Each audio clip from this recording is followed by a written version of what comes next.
안녕하십니까, 정희태입니다. 한국에서 나쁜 짓 저지르고 베트남으로 도망가는 이유. 네, 한국에서 나쁜 짓을 저지르고 베트남으로 도망가는 사람들이 많아요. 네, 그래서 이번에도 이런 사건이 터졌죠. 네, 수억 원대 도박비, 대전 신협 강도, 베트남에서도 도박하다 돌미를 잡혔다라는 거예요. 카지노에 출입했고 여기서 이제 검거됐다라는 것입니다.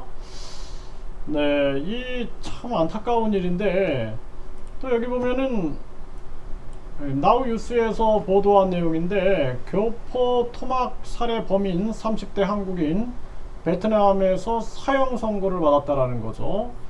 이렇게 이제 교민들끼리 서로 토막 살해하는, 그 맥주에다가 수면제를 타가지고 결국에는 질식하고 톱, 집게, 가위, 장갑 등의 도구를 준비해가지고 토막 살해한 이런 사건. 네, 결국에는 사형 선고를 받았다라는 거예요.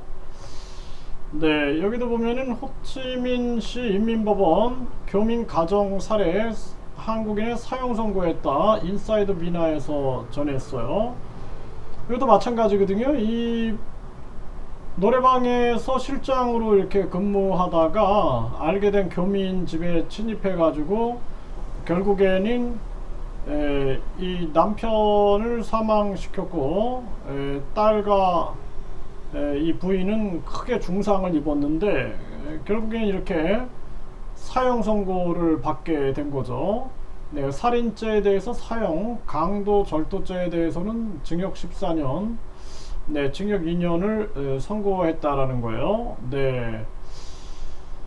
또 유가족에게 7억 동, 네, 3만 7천 달러를 배상하라, 이렇게 나왔는데, 참 이게 안타까운 거죠. 교민들끼리 서로 죽이는 이러한 문제가 터지고, 베트남에 가면은 이 한국인들 조심하라는 얘기를 해요. 그래서 여기도 보면은 이제 베트남으로 도망을 갔죠. 요 뉴스원에서 전했는데, 그러니까 제가 베트남에 갔을 때 제일 먼저 들었던 얘기가 한국인 조심하라 라는 얘기였거든요. 근데 이제 뭐 한국인들이 잘 모르잖아요.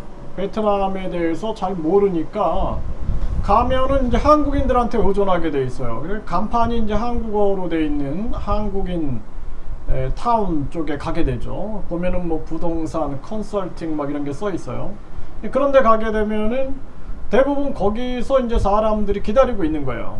그래서 뭐 왜 오셨냐, 무슨 사업 하시려고 하냐, 집 구하실 거냐, 집 도와주는 척, 또 뭐 정보 알려주는 척 하면서 접근해 가지고 나중에 이제 범죄로 이어지는 경우가 되게 많습니다. 저도 여러 번 당해 가지고 이게 굉장히 위험한 거구나. 그러니까 해외 생활을 좀 잘 모르는 사람들이 표적이 될 수가 있겠죠.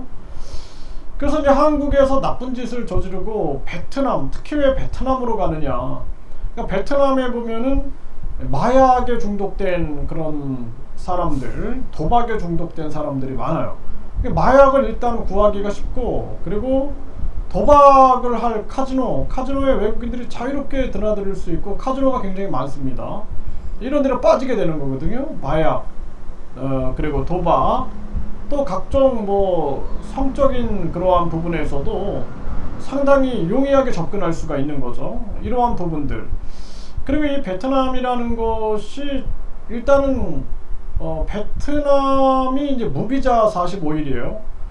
그러니까 어떤 나라로 갈 때 그 비자가 있게 되면은 사실상 힘들죠. 또 굉장히 체계가 엄정한 국가들 같은 경우에는 또 어렵겠죠. 그러니까 만만한 동남아를 선택하게 되는 거고, 그리고 여기 이제 공산주의 국가지만 부정부패가 많아요. 한국처럼. 근데 돈으로 안 되는 게 없다라는 정보가 있는 거죠.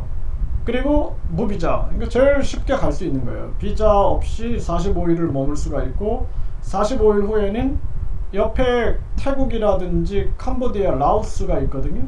또 중국도 있어요. 그래서 이런 나라들을 한번 건너갔다 오면 다시 또 45일이 연장됩니다.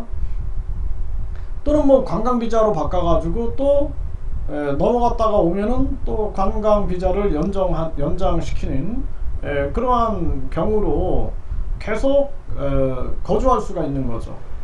그리고 이제 이 베트남이 한국인들이 한 20만 명이 되고, 그리고 이제 지인들이 많이 있을 수 있겠죠. 이러한 부분들, 그리고 뭔가 좀 이렇게 한국하고 굉장히 가까우면서도 공산주의 국가고 뭔가 좀 만만하게 생각을 하는 경향이 있는 것 같아요. 하지만 이번에도 봤던 것처럼 공조해가지고 수사해서 잡을 수 있다는 거거든요.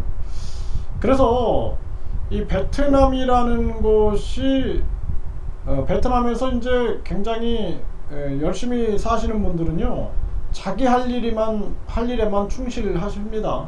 네, 베트남에서 뭐 예를 들어서 한국 삼성이라든지 LG 이런 기업에 근무하는 사람들은 그냥 자기 할 일만 최선을 다하거든요. 이렇게 또 뭐 자영업 하시는 분들도 자기 할 일에 최선을 다하는데, 꼭 이렇게 베트남에서 할 일 없이 직업이 없이 떠도는 사람들이 굉장히 많아요. 네, 젊은 사람들도 많고, 이런 사람들이 마약에 빠져 있고 도박에 빠져 있고 또는 한국인들을 노리는 거죠. 그래서 한국인 타운에 소위 말해서 이제 부동산 같은데 죽치고 앉아가지고 계속 한국인들을 노려가지고 한국인들에게 범죄로 연루되는 이러한 부분들이 많아요. 굉장히 조심해야 됩니다. 그래서 여기도 보면은 토막살인이 일어난 게 이제 서로 같이 투자해갖고 사업하자 이러면서 갈등이 빚어진 거거든요. 사업이 또 잘 안 되죠. 베트남에서도 잘 되는 게 없어요. 위험합니다, 굉장히. 왜냐면은 이 언어가 잘 안 통하고 횡령이 굉장히 많고, 어쨌든 간에 이 외세에 많이 이 시달림을 겪은 나라이기 때문에 외국인들에게 굉장히 친절한 척 하면서도 사실상 자기들의 이익에서는 절대 물러서지 않거든요. 이러한 부분들이 이제 존재하고 있는 거고, 또 이 교민들이 좋은 마음으로 전개했지만 이 사람도 결국에는 자기 동료 돈도 훔쳐가고 이러한 일들을 하거든요.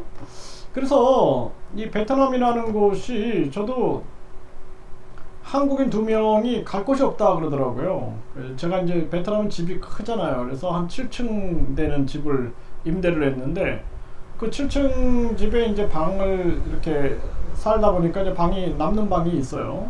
그러다 보니 갈 데 없고 되게 열심히 살았대요. 한국에서 대기업 다니다가 베트남에서 뭐 사기를 당해가지고 어렵게 됐다. 그래서 참 사람들이 안타까워 보이더라고요. 젊은 사람들이.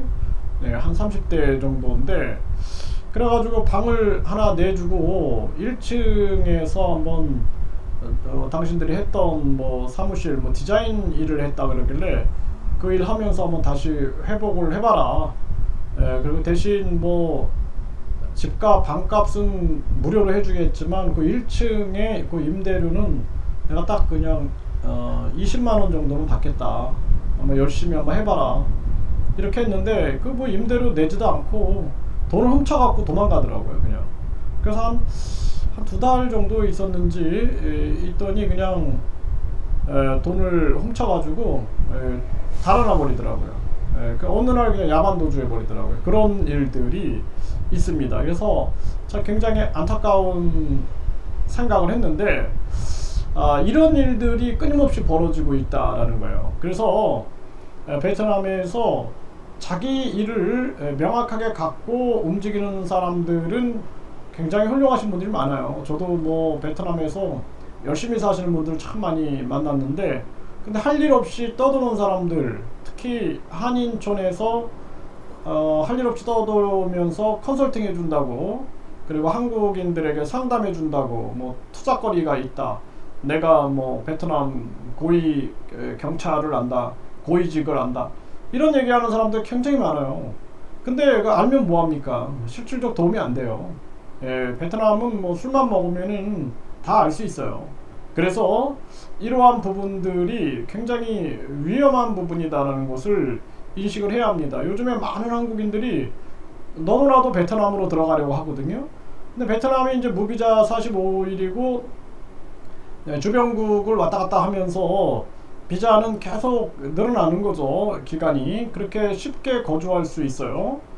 관광 비자를 가지고도 거주하고 하다 보니까 이렇게 많은 사람들이 베트남에 거주하는데, 베트남에서 돈 떨어지면 범죄로 연루될 수밖에 없습니다. 뭐 한국에서야 뭐 막노동이라도 하고 뭐 이렇게 어떻게 해서든지 극복해 나가겠지만 베트남에서는 뭐 막노동을 한다 할지라도 월 뭐 한다 하루 일당이 뭐 예를 들어서 한 5천 원밖에 안 된다 그러면은 이게 버티지 못하는 거거든요. 그러니까 베트남 사람들이 대상이 아니라 한국인들이 대상이 되는 거예요, 범죄가.